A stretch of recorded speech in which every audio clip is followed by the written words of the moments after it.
आज के वीडियो में हम नेक्स्ट टेरिडोफाइट इक्विसिटम के बारे में डिस्कस करने वाले हैं। इक्विसिटम जो है वो सब डिवीज़न स्पिनोप्सिडा का मेंबर है। इससे पहले जो हमने बात की थी सेलेजिनेला की, वो लाइकोप्सिडा का मेंबर है। और ये इक्विसिटम जो है, जिसको कॉमनली हॉर्स टेल बोलते हैं या स्कोरिंग रशेस बोलते हैं, ये स्पिनोप्सिडा ग्रुप का मेंबर है। स्पिनोप्सिडा में कुछ खास कैरेक्टर्स हैं। फॉर एग्ज़ाम्पल जो आपको इक्विसिटम के साथ भी लागू होते हैं, उनको मेनली डिमार्केटेड करने के लिए हम यहाँ पर उसको हाईलाइट कर रहे हैं। आप ध्यान रखें कि यहाँ पर जो स्पोरोफाइटिक प्लांट है वो रूट स्टेम लीव्स में डिफरेंशिएटेड है, जो कि सेलेजिनेला की भांति ही है। लेकिन यहाँ पर स्टेम जो है उसमें डिस्टिंक्ट नोड्स और इंटरनोड्स मिलती हैं।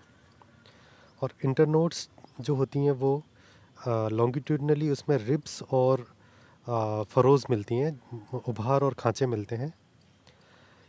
स्टेम के अंदर ज़ीरोफाइटिक और हाइड्रोफाइटिक दोनों प्रकार के कैरेक्टर्स देखने को मिलते हैं। दोनों प्रकार के कैरेक्टर्स एक ही स्टेम की एनाटॉमी में आपको देखने को मिलेंगे। ज़ीरोफाइटिक कैरेक्टर भी देखने को मिलेंगे और हाइड्रोफाइटिक भी मिलेंगे। और लीव्स जो होती हैं वो बहुत छोटी होती हैं, आप इस स्लाइड में भी देख सकते हैं। इंटरनोड्स के चारों तरफ बिल्कुल माइन्यूट लीव्स होती हैं, स्केल जैसी लीव्स होती हैं।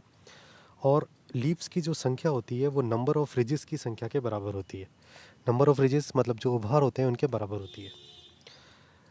जितने भी इसमें मेंबर्स हैं, मेंबर ज़्यादा नहीं है स्पिनोप्सिडा में, इक्विसिटम और इक्विसिटाइटिस है। इनके अंदर दोनों ही स्पीशीज़ होमोस्पोरस हैं।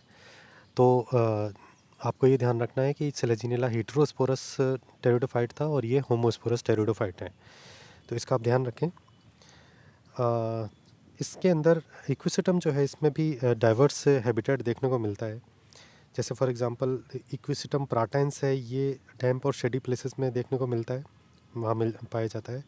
और इक्विसिटम आर्वेंसे जो है वो ज़ीरोफाइटिक हैबिटेट में मिलता है।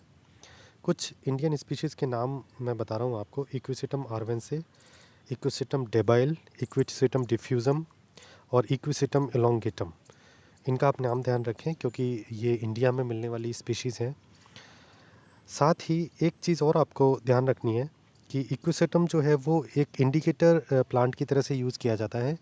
इंडिकेटर प्लांट का मतलब होता है कि जहाँ पर सॉइल के अंदर या जहाँ की हैबिटेट में कुछ खास मिनरल्स मिलते हों, वहाँ अगर उनको पहचानने के लिए अगर इक्विसिटम वहाँ पर ग्रो कर रहा है तो हम कह सकते हैं कि ये पर्टिकुलर मिनरल या मेटल जो है वो उस सॉइल के अंदर होनी चाहिए। तो ये जो है इक्विसिटम जो है ये गोल्ड का इंडिकेटर प्लांट होता है। तो कहीं ना कहीं माइन्यूट अमाउंट में वहाँ पर गोल्ड होगा, तो वहाँ पर इक्विसिटम की जो है ग्रोथ वहाँ पर होने के चांसेस होते हैं। साथ ही आपको ये ध्यान रखना है कि इक्विसिटम जो है इसकी स्टेम के ऊपर सिलिका का डिपोजिशन होता है, जिससे जो इसका स्टेम का जो सरफेस है वो काफ़ी रफ़ हो जाता है। ये आप ध्यान रखें। इसमें एक चीज़ और आप ध्यान रखें जो इसमें भी दिखाया गया कि इसमें अंडरग्राउंड राइजोम मिलता है। पेरिनियल प्लांट होता है, तो अंडरग्राउंड राइजोम जो होता है वो इसके पेरिनेशन में सहायता करता है।